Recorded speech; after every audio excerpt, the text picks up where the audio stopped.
Kamusta kabayan? Heto nga pala ako sa May Dubai at ang una naming pinuntahan dahil hindi pa kami nagla-lunch ay ang Waymart dito sa Maydeira.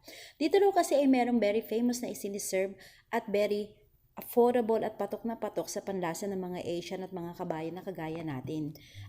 Kung dito sa ibaba ay meron mga mabibiling lutong pagkain, breads and everything, sa taas naman o first floor yun yung matatagpuan ang mga pwede nating ipang snack, pasalubong, ramen. At dito sa parting ito ay makikita nyo ng mga barbecue stick na nakatuhong dito kagaya ng mga corn, sausage, at squid. Ganun na rin yung mga iba pang mga meats na makikita ninyo na pwede nyo orderin at ipaluto right away.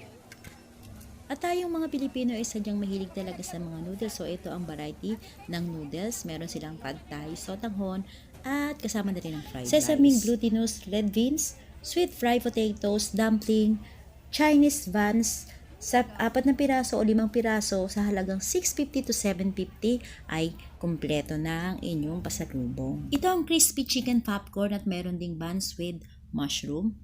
At sa gawing ito ay makikita ninyo ay may iba't ibang klase ng pack or balot ng mga sushi na nakahiligan na rin natin mga Pilipino o mga kabayan ng pagkain ng Asians kasi Asians din naman tayo.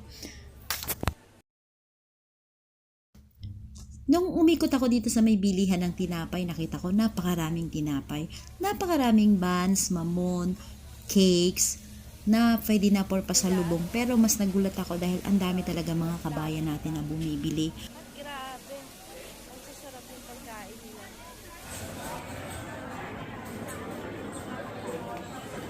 Para naman, kaya naman sabihin nila ay ako'y walang ginawa kundi magmarites. So ito, kubuha kami ng mga iba't ibang klase na pwede namin ilagay sa putahe namin. Ikaw daw kasi ang pipili, kagaya na lamang nitong mga meats na kinuha namin, crabs, squids, sausage, shrimp, at meron din silang mga iba't ibang klaseng balls. Merong crab balls, merong bahala ka na kung anong balls ang gusto mong ilagay. At habang hindi pa ready ang aming pinaluto ay nag-ikot-ikot muna kami at nagmasid dito sa paligid, lalo na dito sa may food court. Hindi ganong kalaki pero napakaraming tao talaga dito. At syempre naghanap kami ng maiinom dahil hindi naman free waters dito.